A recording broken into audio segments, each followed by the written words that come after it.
You might have found this to be true for you as well. When I used to take real vacations, where you go and you don't call the office and you don't do any work and you read novels and things like that while you're sitting on the beach, it would take me 3 days to really kind of unwind and get into it. And then from there on, I was good. Well, this 3 day mini vacation caused me to wake up this morning feeling like this should be day one, where all I do is read novels and sit on the beach. But, I was planning to get back to work and give you guys three great videos today. Well, maybe we're going to end up with one so-so video today. A lot of potpourri. Hope you find it interesting. First of all, there are tons of postings today from Tesla, like Sawyer Merritt. Others are pointing to various incentives and deals that are disappearing on all Tesla vehicles in the United States. The purchase options that have been there are just dropping away, are being shown that they're going to drop away in a couple of days. If you need the details, of course, you can go on Tesla's website to get those details. And maybe you're thinking about buying in the next few days. That'd be great.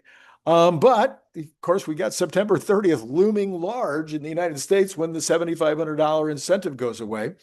And then this, along with the increase of a couple of hours per day of production time in Texas, suggests that they must be getting really, really good results this quarter in U.S. sales.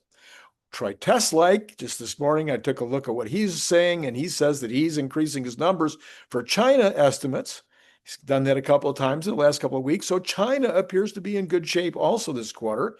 But if you want to get to that 500,000 piece number, you're going to have to also do well in Europe. And so far, nobody seems to have a good handle other than to say it doesn't look great for Europe in quarter three, continuing in this thing that we've been going through out of Europe for a while. On the other side of the coin, we haven't heard about any layoffs or any cutbacks in production in Berlin. So maybe it's not that bad there either. We'll see. But again, as much as none of us care about the numbers anymore, we still care about the numbers. ChatGPT unveiled their much ballyhooed newest version yesterday, the ChatGPT 5, and it's looking like a dud. Maybe grabbing all of these employees away, Meta, coming over and paying $100 million bonuses to pick up some of their top people is having an impact. And interestingly, that they made a big deal about this release for like at least a week in advance, hyping it up as going to be this great thing and really going to move the needle. Apparently, it hasn't moved the needle. In fact, if anything, most of the commentary on X seems to be that people are actually ditching their subscriptions because ChatGPT 4 in many ways, 5 in many ways is not as good as 4 or 03.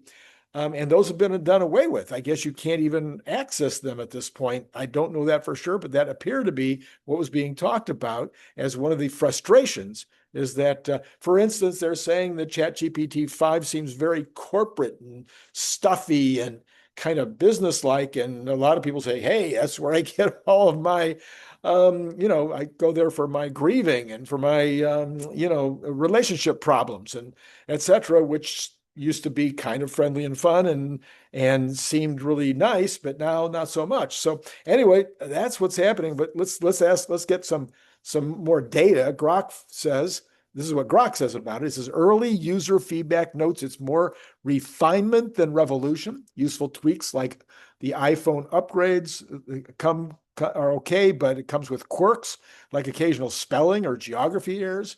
OpenAI executives have hinted the architecture could scale, however, to future versions like ChatGPT 8. Well, in summary, it says, and there was a lot more that I didn't bother with, ChatGPT 5 positions OpenAI as a leader in practical user-friendly AI for coding and workflows, but the race is tight. It says that Gemini 2.5 shines in creative reasoning, Claude in safety, and Grok 4 in real-time tools. Future benchmarks will clarify standings, but GPT-5's broad access could accelerate adoption, of course. Then we have this from XFreeze. That would be, you want to look him up on X, that would be AMXFREEZE. It says that xAI's workforce is less than 30% the size of OpenAI's and Google's, but Grok 4 is still holding strong in the top spots. xAI is releasing new Grok versions more aggressively, and this is just the beginning. More releases from xAI are coming soon, and it will deliver a new level of unmatched intelligence. Grok is number 2 on the leaderboard behind Gemini. Grok 4 Heavy is number 1 on the LLM-stats.com leaderboard. A lot of the places I looked didn't have the Grok 4 Heavy even being compared. It was all about Grok 4. And of course, I don't have Grok 4 Heavy to make the comparison, but some people I've talked to who do have that say it's really fabulous. Again, I don't know enough about this to really give a Randy Kirk version. I have to go based on other people's analysis. But what I'm looking at here is that Grok 4 is kind of leading or darn near the lead or right there.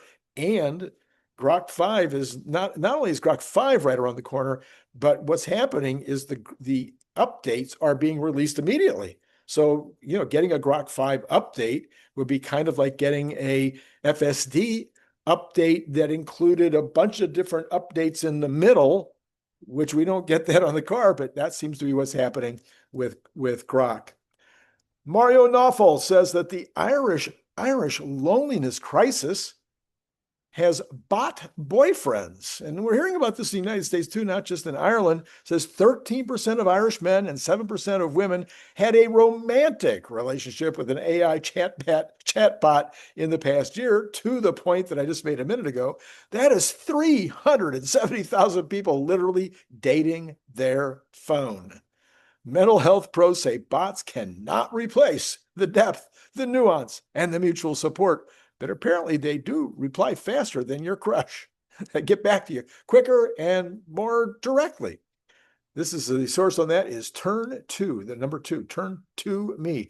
The 𝐐𝐦𝐬𝐻 letter is out again. 𝐐𝐭𝐦𝐬𝐻, which I always find has excellent content, not such great analysis, but the content here says the difference between the number of U.S. home sellers and buyers is widening.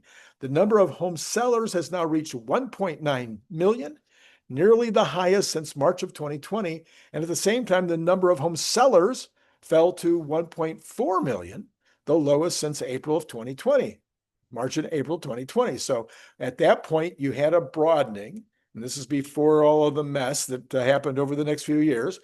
And so right now, you're back into a buyer's market, not a seller's market. As a result, the difference between U.S. home sellers and buyers rose to a record 508,715.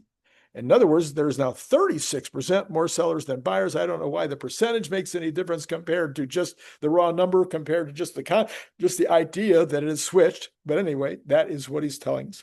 And then by comparison, this gap was just 7% a year ago. In fact, it's just approximately 7% a year ago.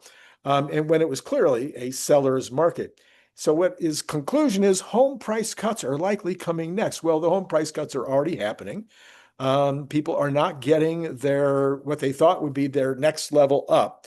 I don't know that we are back to cuts that would be below the 2024 kind of levels, if you will, the actual levels that might have been in Zillow or Redfin or some of these other places, but the numbers are definitely down from the highest levels that people might have been expecting this year, and in some neighborhoods are below that. Now, the Northeast apparently is still staying strong, where most of the rest of the country is already seeing this pull back. Now, of course, that I claim to be a little bit more knowledgeable, let's say, in the real estate industry than I am in understanding the difference between the different AI LLMs, or as they're now called, frontier models.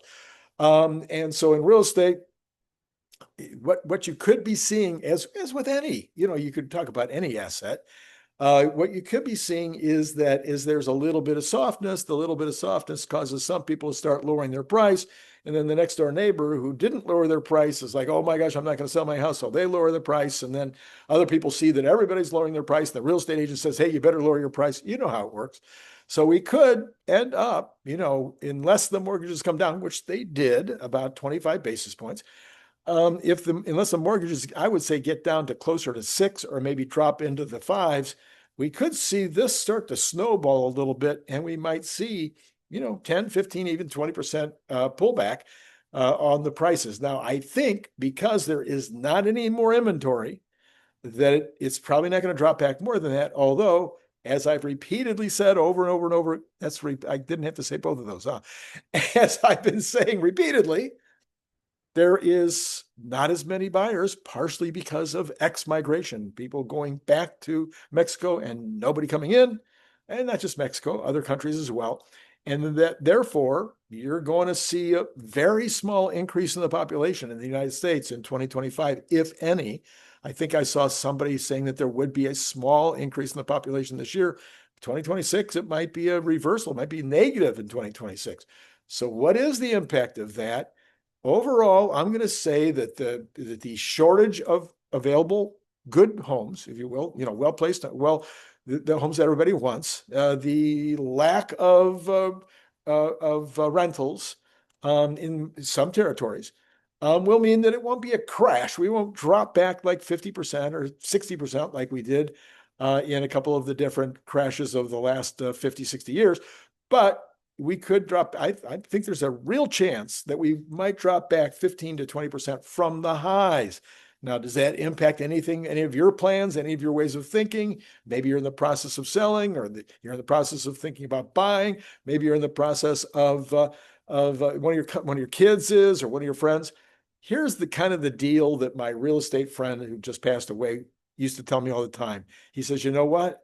If you already own a home, even if you don't already own a home, okay, but your next home is not going to be your last home, it doesn't matter a lot, because if you sell at the height of the market and then you buy at the height of the market, well, you've done both of those at the height of the market, and so your overall position hasn't changed. If you sell when the market comes down and you buy when the market comes down, then you've kind of positioned yourself the same. Now, if you can get lucky enough to sell at the high, and then, buy a couple of days later, a couple of months later, a year later, and buy at the low of that cycle, then you might have made, a few, $50,000, $100,000.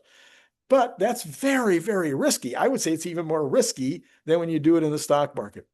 So the main thing would be, if it's time for you to buy a new home, or it's time for you to sell the home you're in, you go do it. It might make a difference. Let's say you have $1 million home and you sell it for 10% of the market. That's $100,000. But you know what?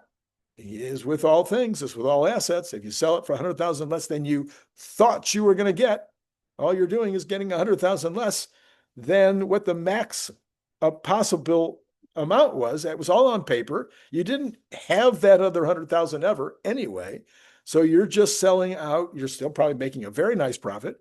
You're just selling because you are not sure which way the market's going to go, and it's time to sell, or it's time to buy. And so you need to sell in order to buy. And again, if you do it in a short period of time, then you're probably going to be okay, because you've done both when the market is at the same position. It'd be like trading from one stock into another if there wasn't a dramatic situation taking place. Like, for instance, if you'd sold Tesla at 488 and bought NVIDIA that week, you're brilliant. If you bought Tesla this week, if you sold Tesla this week and bought NVIDIA, my guess is you would be stupid. That's just my guess, because I think NVIDIA is going to be somewhere. Yeah, sure, it might still go up 3, 4, 5, 10, 15, 20%, but Tesla has the potential to go up 7x. So this would not be a good time to do that swap.